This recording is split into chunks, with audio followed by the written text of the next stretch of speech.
Alright. Start with a simple question. Would you be able to tell me a little bit about yourself? Or could you ask me questions? What is your most prominent memory?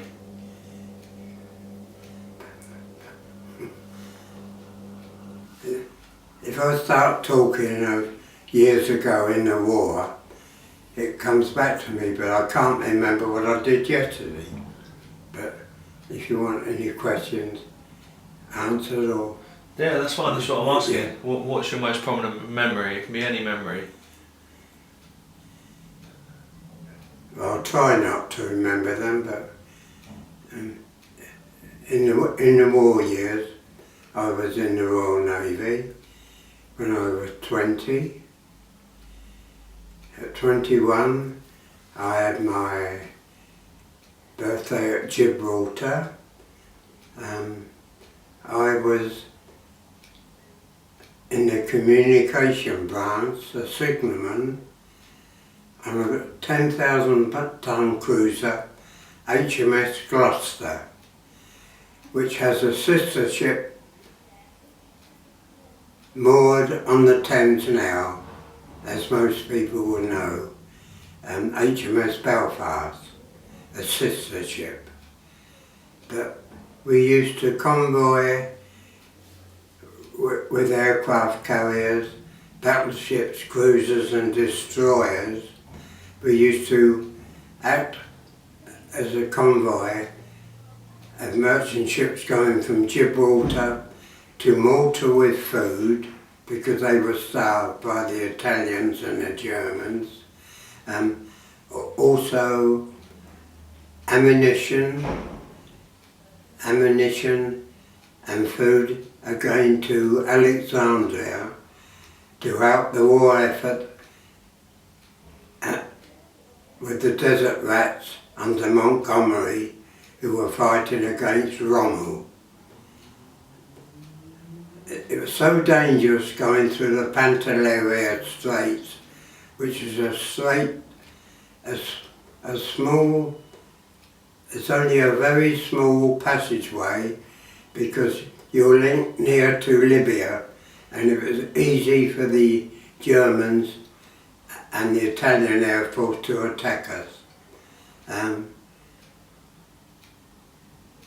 I think it was during May 1941 that my ship was bombed, an aerial torpedo but by the Luftwaffe, and out of a crew of 822, 722 officers, men and boy seamen aged 16 and 17 were killed because they were on the ship, because at 18 they become a seaman at 18 years old.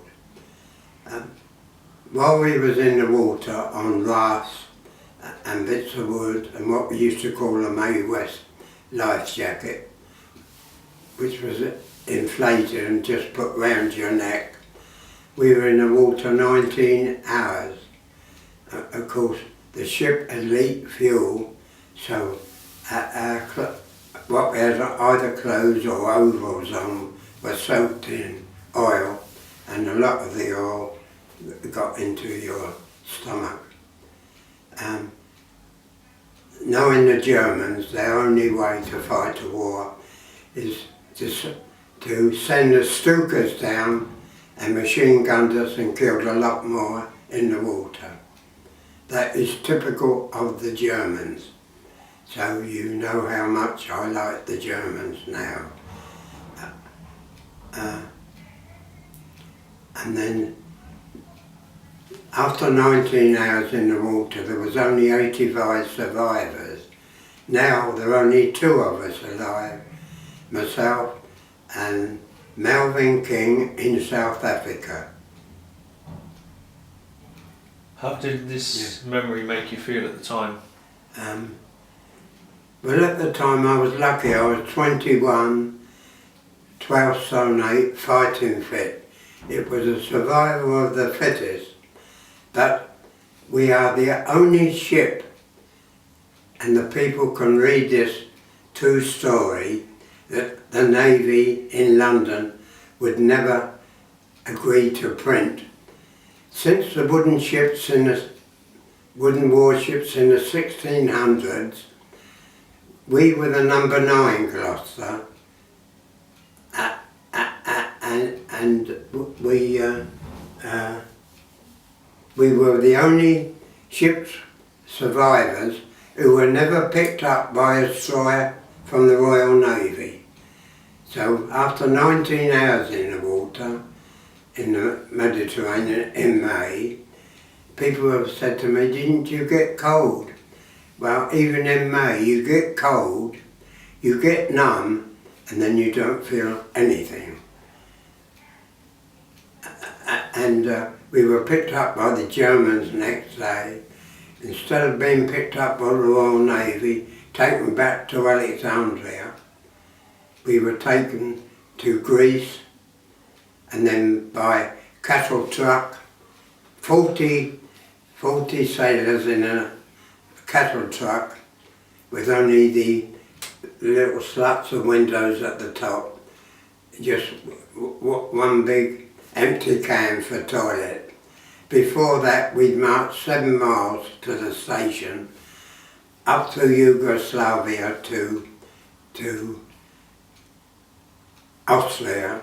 The first camp we came to, Stalag 18A, where we were first registered as prisoners of war with the Red Cross in Geneva.